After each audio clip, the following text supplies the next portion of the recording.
Baik, saudara siap? Bulan ini kita masuk di tema yang baru tentang living selflessly. Hidup yang tidak mementingkan diri sendiri. Kenapa kita perlu belajar tentang tidak mementingkan diri sendiri? Nah mari, saya nggak main sulap sama saudara. Saya hanya ingin kasih tahu saudara apa yang terjadi setelah Yesus datang dalam hidup saudara. Nah ayat yang sangat terkenal yaitu Yohanes 10 ayat 10. Coba kita baca. Apakah sudah bisa? Yohanes 10 ayat 10. Kita baca sama-sama ya. 2, 3. Pencuri datang hanya untuk mencuri, untuk membunuh dan untuk merusak. Tetapi aku datang supaya manusia mendapat hidup. Dan hidup berlimpah-limpah. Tetapi saya percaya orang Kristen yang ketemu Tuhan secara pribadi, Yesus datang dalam hidupnya dan tinggal dalam hidupnya, dia udah selesai. Seharusnya. Ilustrasi yang paling sederhana.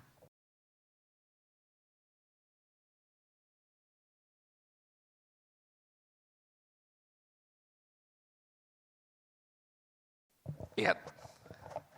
Sebelum kita ketemu Tuhan, saudara dan saya seperti gelas kosong atau gelas kotor. Waktu saudara ketemu Tuhan, atau bukan ketemu Tuhan, Tuhan yang datang ketemu kita dengan banyak cara. Setuju? Apa yang dia lakukan? Dia mengisi kita.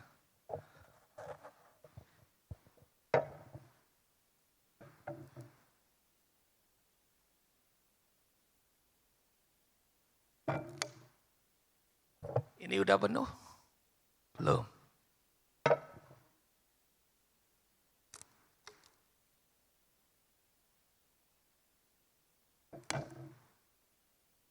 Ini udah penuh? Sudah. Apakah segini? Enggak. Dibilang, aku datang supaya mereka mempunyai hidup. Dan hidup yang berlimpah-limpah.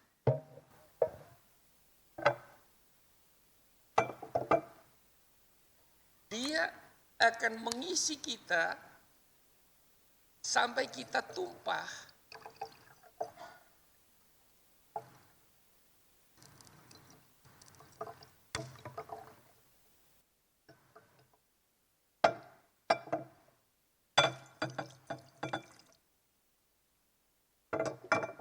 Saudara lihat.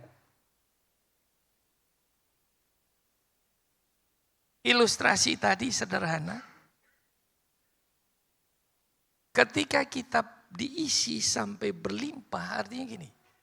Kekosongan kita diisi sampai penuh, bahkan sampai tumpah. Tumpahnya keluar. Gak ada tumpah ke dalam. Ketika saudara dan saya lahir baru, fokus hidup kita berubah. Kita gak fokus lagi pada diri kita. Kenapa? Karena Yesus datang, dia memenuhi kita dengan semua kelimpahannya, cintanya. Apalagi, semuanya. Nah saya mungkin akan coba mengingatkan saudara, saudara punya, pasti saya percaya banyak saudara yang punya pengalaman. Saya nggak tahu. Ketika saudara dipenuhi oleh cintanya Tuhan, saudara tuh nggak tahan untuk cerita sama orang. Saudara punya pengalaman dengan Tuhan, saudara nggak tahan, saudara akan cerita. Pertanyaannya gini, kapan saudara lakukan itu? Apakah itu udah 5 tahun lalu? 10 tahun lalu? Atau sampai sekarang saudara masih cerita? Oh saya baru ngalami kemarin. Tuhan tuh begini. Saya waktu baca ini lagi, saya renungkan, iya ya. Makin lama kita ikut Tuhan, kita mulai kehilangan hal-hal yang esensi. Ya, Yesus bilang, aku datang supaya kamu hidup. Hidup yang berlimpah-limpah. Bukan limpah dengan kekhawatiran dan ketakutan. Saya tahu hari-hari ini situasi dan keadaan akan sangat-sangat bisa membuat kita kehilangan damai sejahtera, sukacita dan semuanya.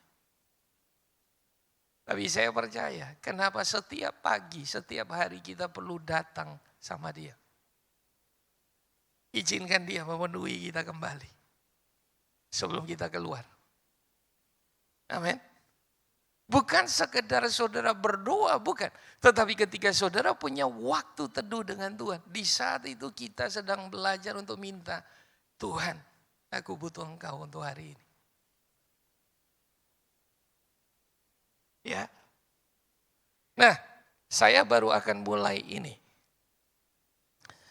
Kita lihat file saya yang di bagian belakang ada WWJD. Saudara tahu WWJD? WWJD.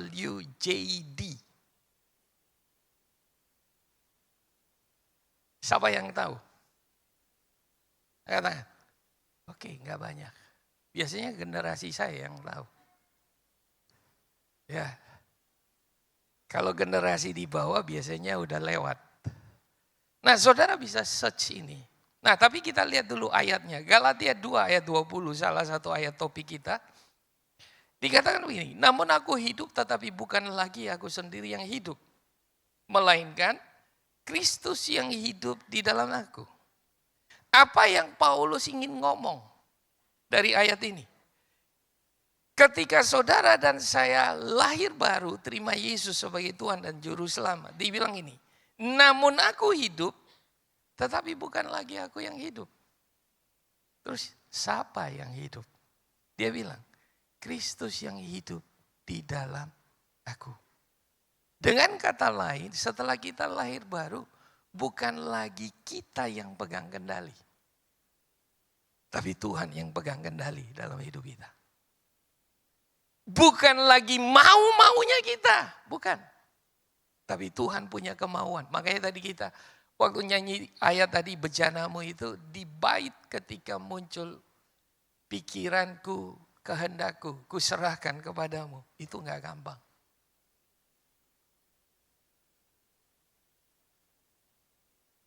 Itu hal yang paling sulit yang manusia bisa kasih buat Tuhan. Satu-satunya hal yang Tuhan tidak ambil dari manusia setelah manusia jatuh dalam dosa adalah kehendak bebasnya.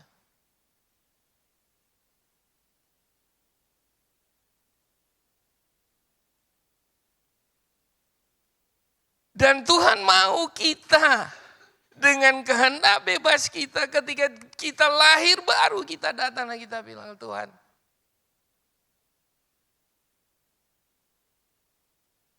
Kehendakku kuserahkan kepadamu. Ngomong khotbahnya gampang, kenyataannya enggak begitu. Betul enggak? Ya. Nah, dan hidupku yang kuhidupi sekarang di dalam daging adalah hidup oleh iman dalam anak Allah. Yang telah mengasihi aku dan menyerahkan dirinya untuk aku.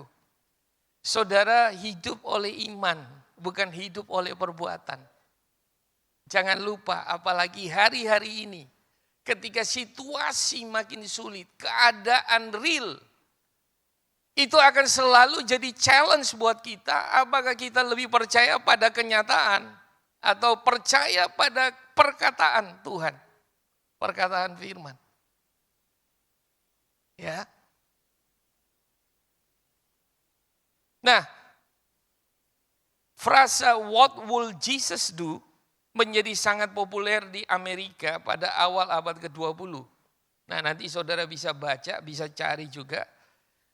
Dari sebuah novel In His Steps, What Will Jesus Do? Karya Charles Sheldon. Novel ini mendorong orang untuk mempertimbangkan bagaimana Yesus akan bertindak dalam berbagai situasi dan kemudian bertindak sesuai dengan hal itu. Jadi waktu zaman kita diajarin tentang hal ini. What will Jesus do? Ketika saudara dan saya bilang seperti Paulus, namun aku bukan lagi aku yang hidup, tapi Kristus hidup di dalam aku. Jadi ketika saudara mengalami tekanan, saudara akan bertanya pertama kali, kira-kira apa yang Yesus akan lakukan dalam situasi kayak begini? Ketika saudara difitnah, ketika saudara ditekan, ketika saudara diperlakukan gak adil, ketika saudara kehilangan kesempatan, apa yang Yesus akan lakukan dalam kondisi ini? What would Jesus do? Kenapa? Karena tadi kita bilang, bukan kita yang pegang kendali, tapi Yesus yang pegang kendali. Amin. Nah, kembali ke file saya. Saudara perlu mengerti sejarah kekristenan. Kenapa istilah Kristen itu muncul? Ya. Karena waktu kita baca kitab Kisah Para Rasul, saudara mesti mengerti. Konteks jadi orang Kristen di gereja mula-mula itu berbeda dengan konteks kita sekarang ini.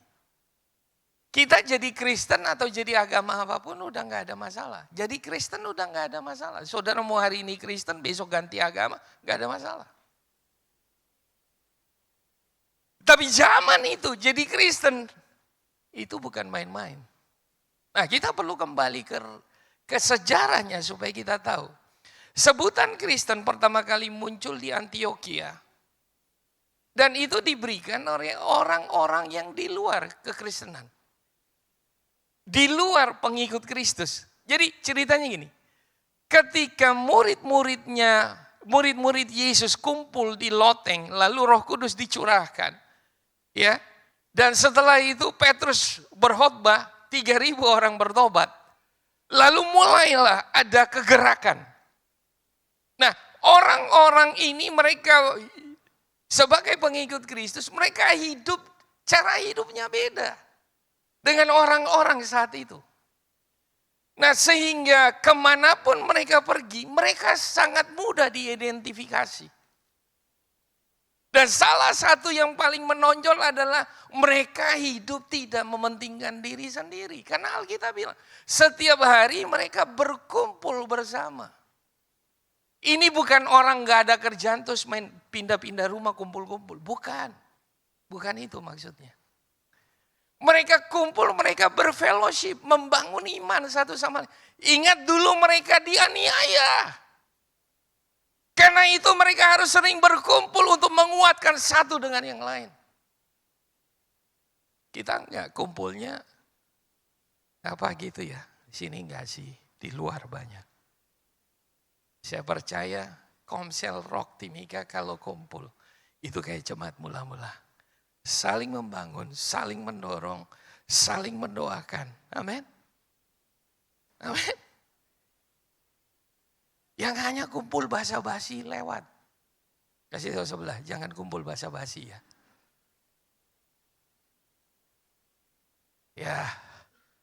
Ya games perlu, tapi jangan kebanyakan games. Ya. Nah, mereka kumpul lalu dibilang memecah roti. Dan kalau ada yang kekurangan, gak ada yang bilang, kumpul diakoni, yang gak ada. Semua tergerak. Ingat tadi saya bilang, ketika seseorang dipenuhi oleh kasih Tuhan, dia gak akan bisa nahan. Kalau ada orang yang susah di sekelilingnya, gak perlu disuruh, nabur, gak ada. Masing-masing punya dorongan. Itulah. Dan saya rindu itu terjadi buat kita semua. Amin. Tahukah saudara, orang kelaparan hari ini bukan cuma lapar secara fisik, makanan. Tapi hari-hari ini kelaparan itu lebih banyak apa? Akan secara emosi, mental. Orang butuh perhatian. Orang butuh merasa diterima, diakui, dikasihi dengan tulus. Dan saya percaya gereja adalah tempat untuk orang-orang itu menemukannya. Ya. Nah, Orang-orang yang seperti ini, cara hidup mereka berbeda. Mereka nggak hidup dengan pesta pora. Mereka hidup fokusnya buat orang lain. Mereka hidup berfokus pada apa kehendak Tuhan buat hidup mereka. Nah, julukan Kristen diberikan bagi kelompok yang menolak menyembah dewa-dewa Romawi atau kaisar dan dianggap sebagai ancaman bagi stabilitas kekaisaran Romawi karena itu dikejar untuk disiksa dan dibunuh. Itu artinya jadi Kristen di abad mula-mula. Kalau saudara jadi Kristen, artinya saudara siap untuk disiksa dan dibunuh. Dan saudara bisa baca sebelum 313 Masehi orang Kristen dikejar untuk disiksa dan dibunuh. Tahun 313 Masehi, Edik Milano, lewat Edik Milano, dekrit yang dikeluarkan oleh Kaisar Konstantin melegalkan kekristenan. Jadi kekristenan diizinkan. Ingat, Kristen awalnya bukan agama. Kristen adalah sebuah movement setelah pencurahan Roh Kudus dan orang-orang ini bergerak. Dan mereka hidup dengan gaya hidup yang berbeda. Fokus dan tujuan hidup yang berbeda. Dan karena orang-orang ini hidup dengan begitu luar biasa, orang-orang di luar mereka itu merasa terancam. Dan mereka dikasih cap Kristen, artinya pengikut Kristus. Ya. Tahun 380 Masehi, Edik Tesalonika, Kaisar Theodorus menjadikan kekristenan menjadi agama resmi kekaisaran Romawi. Nah, istilah Kristen atau pengikut Kristus bermula dari orang luar, kemudian menjadi identitas penuh makna, baik bagi orang luar maupun bagi pengikut Kristus sendiri. Kristen artinya saudara harus siap untuk mati, disiksa dan mati. Itu kalau buat orang Kristen saat itu. Ya, pengikut Kristus saat itu. Menjadi Kristen bukan hanya sekedar pengakuan, tetapi panggilan untuk hidup menjadi seperti Kristus di tengah dunia yang menolak dan menentang Dia. Saudara, kita perlu dengar lagi pesan-pesan seperti ini. Di tengah-tengah semua informasi yang begitu banyak di media sosial. Saking banyaknya sampai kadang-kadang kita udah bingung. Yang akarnya kita di mana? Sekali lagi tadi pagi saya bilang janji atau berkat Tuhan itu perlu kita khotbahkan. Tetapi seringkali kita terlalu fokus di sana, kita lupa esensi yang lain. Nah, hari ini saya ingin ngomong sama saudara. Kita lihat Lukas 14 ayat 25 sampai 30. Orang banyak mengikuti Yesus. Ia berpaling kepada mereka dan berkata, setiap orang yang ingin menjadi pengikutku harus mengasihi aku lebih daripada ia mengasihi bapaknya, ibunya, istrinya, anak-anaknya, dan saudara-saudaranya. Bahkan lebih daripada nyawanya sendiri. Kalau tidak, ia tidak dapat menjadi muridku. Dan tidak seorang pun dapat menjadi muridku kalau ia tidak memikul salibnya dan mengikut aku. Ayat 28, tetapi janganlah mulai sebelum kalian perhitungkan masak-masak biayanya atau harganya. Karena siapakah yang akan mulai membangun sebuah gedung tanpa memperhitungkan biayanya terlebih dulu. Dan memeriksa apakah uangnya cukup untuk segala perongkosan. Kalau tanpa perhitungan mungkin baru selesai alasnya atau fondasi saja.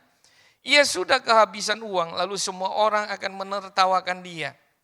Kau lihat orang itu, ejek mereka, ia ingin membangun gedung tetapi belum apa-apa, sudah kehabisan uang.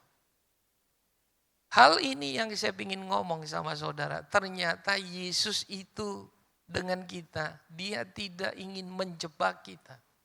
Dia tidak ingin memanipulasi kita sebagai pengikutnya. Ketika orang banyak mengikuti dia kasih tahu dulu, hey, sebelum kalian ambil keputusan, tolong kalian hitung baik-baik harganya. Kalau saudara belum pernah dikasih tahu hal ini, saya minta maaf, hari ini saya perlu kasih tahu saudara. Bahwa mengikut Yesus ada berkat, iya. Ada janji, iya. Ada mujizat, iya. Ada itu semua. Tetapi saudara juga mesti tahu, ada harga yang harus saudara bayar. Nah, saya mau ngomong sama saudara. Di area di mana kita nggak mau bayar harga, di situ nggak akan terjadi terobosan dan pertumbuhan dalam hidup kita. Saya ulangi, di area mana yang kita nggak mau bayar harga, di situ kita nggak akan mengalami terobosan dan pertumbuhan. Karena Yesus kasih perintah buat kita, semua perintah yang dia kasih dalam Alkitab, tujuannya cuma satu. Untuk mendidik kita, membangun kita, untuk mempersiapkan kita.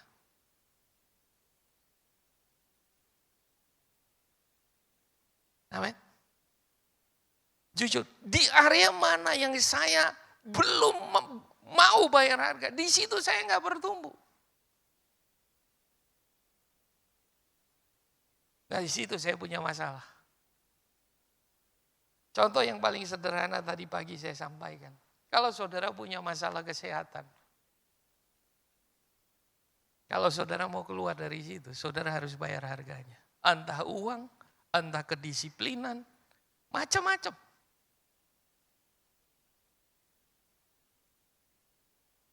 Amin. Yesus tidak memanipulasi pengikutnya, karena itu dia memastikan orang banyak yang mengikutnya menghitung harga yang harus dibayar di awal sebelum memutuskan mengikut dia. Ya. Sekali lagi, ada janji, ada berkat. Makanya tadi saya bilang, dia bilang, aku datang supaya kamu mempunyai hidup dan hidup dalam segala kelimpahan. Hidup yang berlimpah-limpah. Itu janji. Dan itu benar. Kita semua ngalami hal itu. Tapi kalau kita cuma ngomong itu hanya sebagian.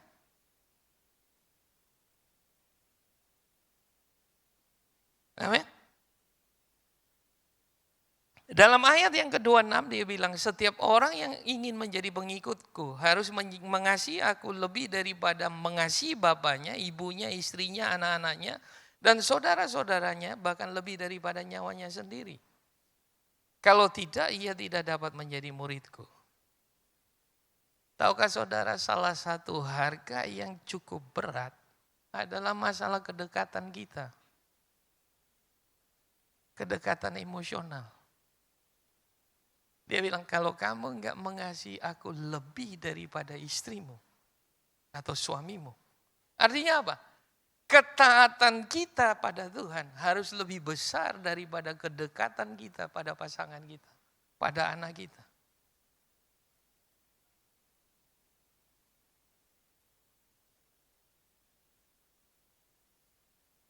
Itu bisa berarti kadang-kadang akan ada gesekan.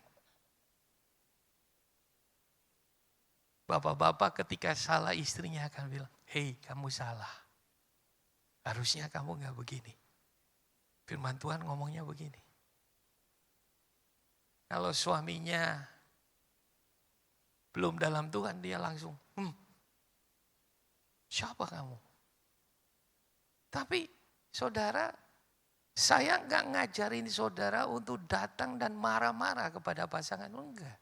Saudara cari waktu yang tepat dengan nada yang baik, saudara komunikasikan. Karena tahukah saudara, seringkali pesan kita ditolak bukan karena isi pesannya, tapi karena caranya. Setuju? Betul? Ya, bapak-bapak pasti bilang amin. Ya, kadang-kadang kita kasih tahu istri kita juga nadanya sudah emosi duluan. Ya, saudara enggak? Saya.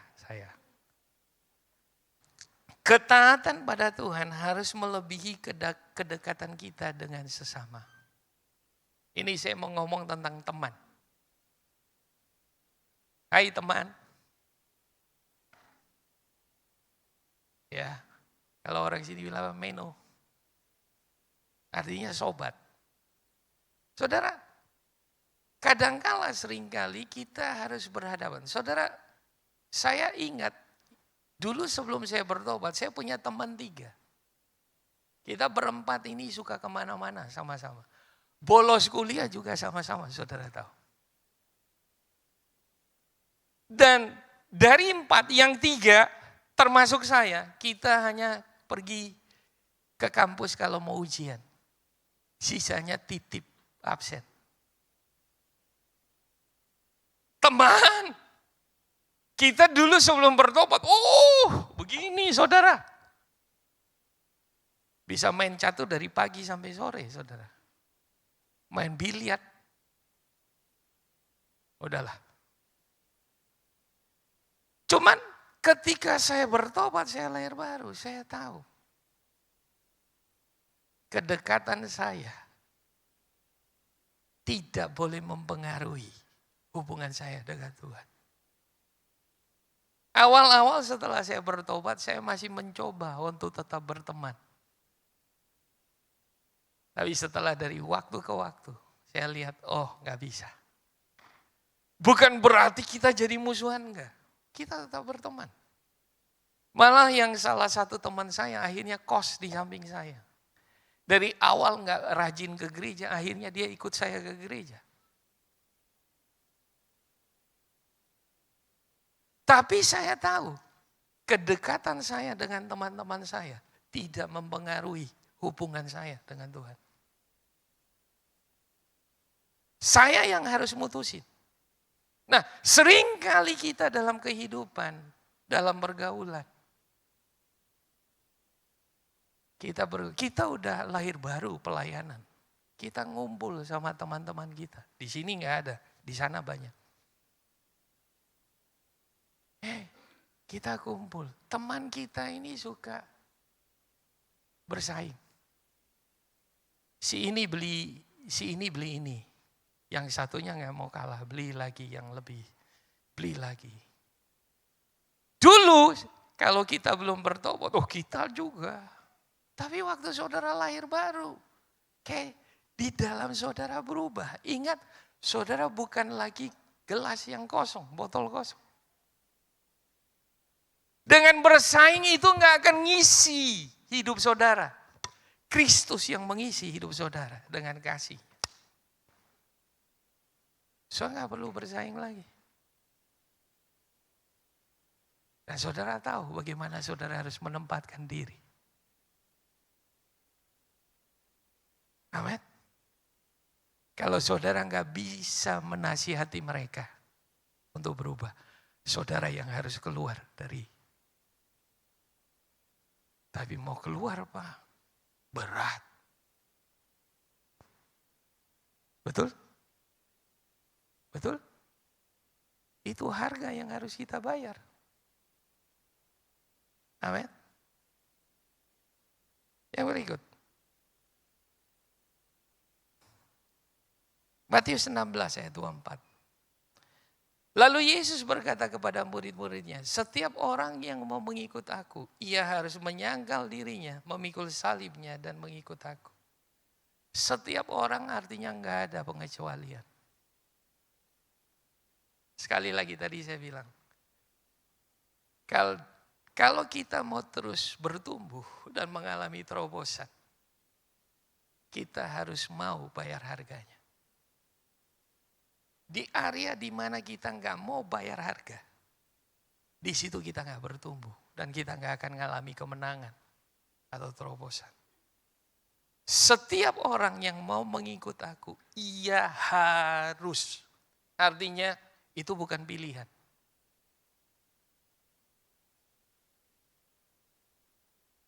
Amin. Menyangkal dirinya, memikul salibnya dan mengikut aku. Menyangkal diri artinya kita selfless. Tidak berfokus pada diri kita. Ya, melepaskan hak, tidak ikut keinginan diri sendiri. Tahukah saudara, seringkali bukan iblis yang mencobai kita, tapi kita dicobai oleh diri kita sendiri. Kadang-kadang bilang, ini kita dicobai oleh iblis. Enggak juga. kebanyakan kita dicobai oleh diri kita sendiri. Kita lihat Yakobus. Yakobus 1 ayat 13 sampai 15. Nih, ada yang bilang pencobaan datang dari Tuhan. Apabila seorang dicobai, janganlah ia berkata pencobaan ini datang dari Allah. Sebab Allah tidak dapat dicobai oleh yang jahat. Dan ia sendiri tidak mencobai siapapun. Tetapi tiap-tiap orang dicobai oleh keinginannya sendiri. Bukan saya yang ngomong ya. Karena ia diseret dan dipikat olehnya, dan apabila keinginan itu telah dibuahi, ia melahirkan dosa. Dan apabila dosa itu sudah matang, ia melahirkan maut. Kenapa kita minta untuk menyangkal diri dan pikul salib? Ini alasannya. Karena seringkali kita hancur bukan karena apa-apa, karena kita punya keinginan diri kita sendiri. Maaf, tadi pagi saya kasih cerita saudara. Saya tahu kalau saya tidur agak malam, challenge saya adalah saya biasa toh sambil nonton atau sambil baca, mulut kering. Tahu mulut kering? You know, I know. Bukan mulut kering minum air, bukan. Mulut kering itu pengen ngunyah. Betul? Iya kan? Nah, kalau itu challenge buat saya. Ini contoh yang paling sederhana. Tadi pagi saya kasih contoh yang lain adalah gini. Saudara punya komitmen tiap pagi bangun baca firman doa. Setuju ya? Ya. Tapi hari ini pagi bangun, cuacanya dingin. Enak.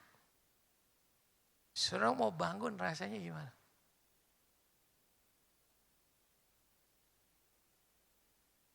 Aduh. Mau ibadah lagi. Enggak ya. Ini ngomongnya baca Alkitab. Tapi itu semua kita rasakan. Termasuk saya. Dan jujur kadang-kadang saya masih tidur. Nih.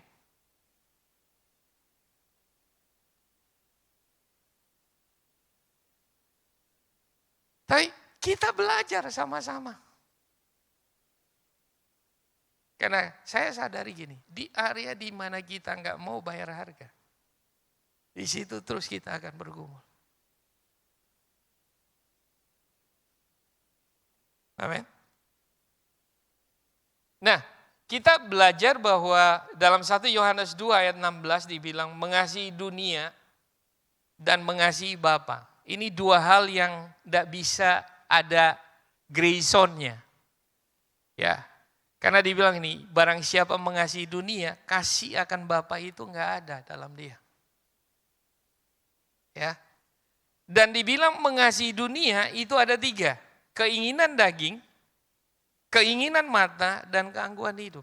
3 hal ini yang kita bergumul setiap hari. Ingat, kita kena masalah hanya karena 3 hal ini. So, nanggap? Ya.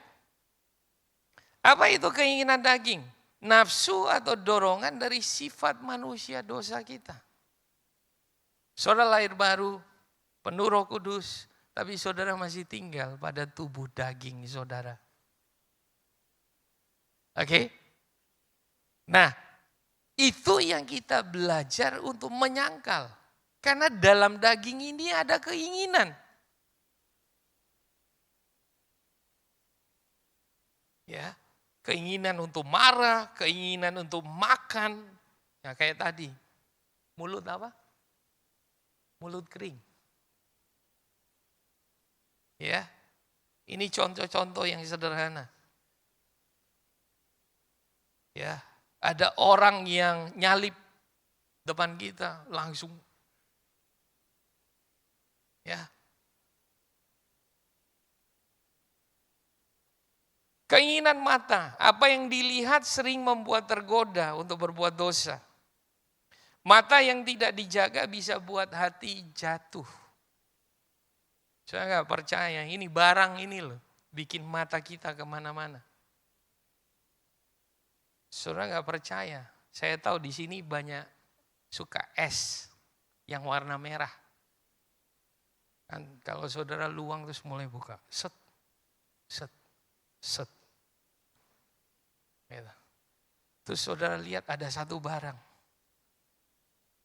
Kok makin dilihat makin bagus ya? Kayak ada yang manggil-manggil. Ya kan? Makin dilihat kok makin sayang. Lalu akhirnya buka mobile banking. Atau saudara langsung pay. Shopee Pay. Kenapa? Ini contoh yang paling sederhana. Padahal kita lagi nggak butuh kan? Betul.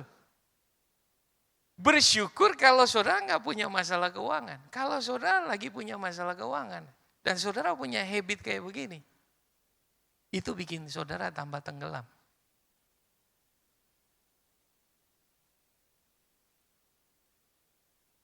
Ingat, dari mata turun ke hati, lalu turun ke dompet. Yang berikut adalah keangkuhan hidup. Kesombongan karena apa yang kita miliki. Merasa hebat dengan semua yang dimiliki. Ya, saya rasa ini saudara cukup mengerti.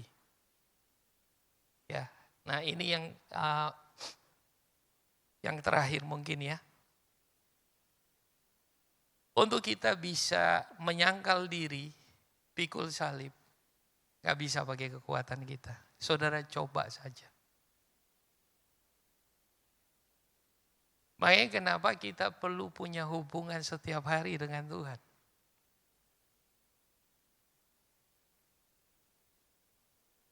Setiap hari, entah saudara mau pagi, mau siang, mau malam, saudara perlu hubungan dengan Tuhan.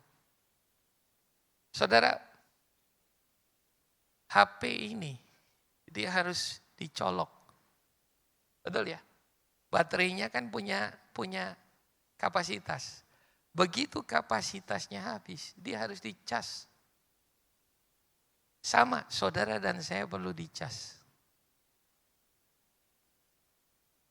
Setiap pagi, kita datang, kita cas.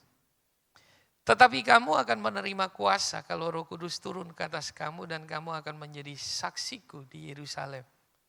Dan di seluruh Yudea, Samaria, dan sampai ke ujung bumi. Kamu akan menerima kuasa kalau Roh Kudus turun ke atas kamu. Gereja butuh Roh Kudus. Tanpa Roh Kudus kita cuman beragama. Tidak akan terjadi perubahan dari dalam. Roh Kudus itu bekerja di dalam setiap orang percaya. Waktu saudara terima Yesus sebagai Tuhan dan Juru Selamat. Kenapa ada orang yang cepat, ada orang yang lambat? Salah satu alasannya adalah gini, orang yang cepat itu karena mereka mau untuk lebih mudah menyerah ketika Roh Kudus bekerja. Nah, saksi dari kata martir, yaitu mereka yang ikut teladan Yesus dan telah membuktikan imannya pada Kristus melewati siksaan dan kematian yang kejam. Saksi atau martir, saudara saya percaya untuk mati sebagai martir itu menurut saya itu enggak bisa cuman kita nekat, kita berani, enggak. Kalau saya baca beberapa konteks, saya menemukan begini, seperti Stefanus, nanti saudara baca karena waktu, dibilang bahwa ketika Stefanus mati, dia penuh dengan Roh Kudus. Karena untuk tahan menderita dan punya keberanian sampai akhir. Saya percaya kalau bukan Roh Kudus yang betul-betul menguasai, ya, sesuatu yang supranatural. Tetapi yang saya mau bilang adalah begini. Mati sebagai martir itu butuh kemampuan khusus. Hidup sebagai martir apalagi. Saudara ketemu banyak hal setiap hari. Dengan anak saudara di rumah, dengan karyawan saudara, dengan teman saudara, dengan pasangan saudara. Untuk kita bisa menyangkal diri dan mati, gak gampang. Ya, istri saya kadang-kadang bilang, nada tinggi. Saudara tahu? Suami itu kalau sudah tak berdaya, nadanya ditinggikan. Ya, suami-suami lain gak begitu saya. Jadi saudara gak perlu tersinggung. Hanya saya. Ya, saya kelihatan kita berkuasa, nadanya tinggi dulu. Salahnya belakangan. Ya. Tapi saya percaya, waktu kita terus mau belajar. Amin. Ya.